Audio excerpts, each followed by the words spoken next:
ಕರಾವಳಿ ವಾಯ್ಸ್, ನಿಮ್ಮ ಧ್ವನಿಗೆ ನಮ್ಮ ಸಾಥ್.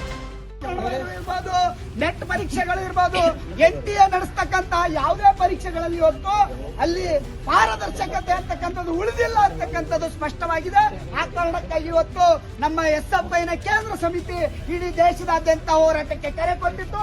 ಅದರ ಭಾಗವಾಗಿ ಕರ್ನಾಟಕದಲ್ಲಿ ಬೆಂಗಳೂರು ಜಿಲ್ಲಾ ಸಮಿತಿ ಮತ್ತು ಕರ್ನಾಟಕ ರಾಜ್ಯ ಸಮಿತಿ ನೇತೃತ್ವದಲ್ಲಿ ನಾವು ಹೋರಾಟಕ್ಕೆ ಕರೆಯನ್ನು ನೀಡಿ ಟೌನ್ ಹಾಲ್ ಮುಂದ್ಗಡೆ ಹೋರಾಟ ಮಾಡ್ತೀವಿ ಅಂತಕ್ಕಂಥದ್ದನ್ನ ನಾವು ಪೊಲೀಸ್ ಇಂಟಿಮೇಷನ್ ಕೊಟ್ಟರೆ ನಿನ್ನೆಯಿಂದ ನಾವು ಏನು ಸಂವಿಧಾನದಲ್ಲಿ ನಮ್ಮನ್ನ ಅರೆಸ್ಟ್ ಮಾಡಿಸಿರ್ಬೋದು, ಆದ್ರೆ ನಮ್ಮ ಹೋರಾಟ ನಿಲ್ಲೋದಿಲ್ಲ ಅಂತಕ್ಕಂಥ ಎಚ್ಚರಿಕೆಯನ್ನ ರಾಜ್ಯ ಸರ್ಕಾರಕ್ಕೆ ಕೊಡ್ತಾ ಕೇಂದ್ರದ ಅನೀತಿ ಏನಿದೆ ಅದನ್ನ ವಿರೋಧಿಸಿ ನಮ್ಮ ಹೋರಾಟ ರಾಜ್ಯ ವ್ಯಾಪ್ತಿ ನಡೆಯುತ್ತೆ, ದೇಶ ವ್ಯಾಪ್ತಿ ನಡೆಯುತ್ತೆ.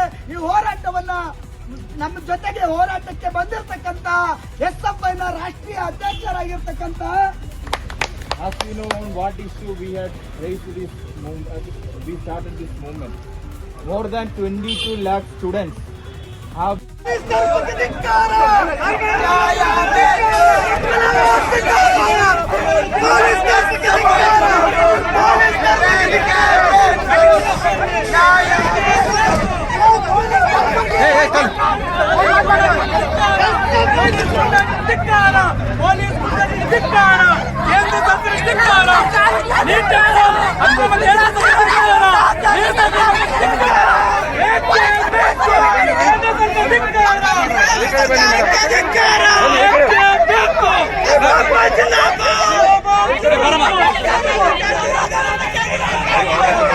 ಬೇರೆ ಭಾಷೆ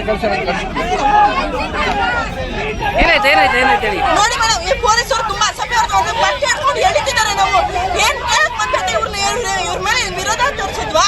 ನಮ್ಮ ಹೋರಾಟಕ್ಕೆ ನಮ್ ಇದ್ರ ಬಗ್ಗೆ ಕೇಳ್ತಿದ್ರೆ ಇವರೆಲ್ಲ ದೌರ್ಜನ್ಯ ಮಾಡ್ತಾರೆ. ಏನ್ ಬೇಡಿಕೆ ನಿಮ್ದು? ನೀಟ್ ಎಕ್ಸಾಮ್ ಬಗ್ಗೆ ಬೇಡಿಕೆ ಇರೋದು ನಮ್ದು. ಬಟ್ಟೆ ಹಿಡ್ಕೊಂಡು ಎಳಿತಾರೆ. ಇವ್ರ ಮೇಲೆ ನಾವು ದೌರ್ಜನ್ಯ ಮಾಡಿದೀವ? ನಮ್ಮ ಮೇಲೆ ಅಷ್ಟು ತೋರಿಸ್ತಾರೆ. ನೀಟಿ ಪರ್ಯಾಯ ಏನ್ ಕೇಳ್ತಾ ಇದೀರಿ?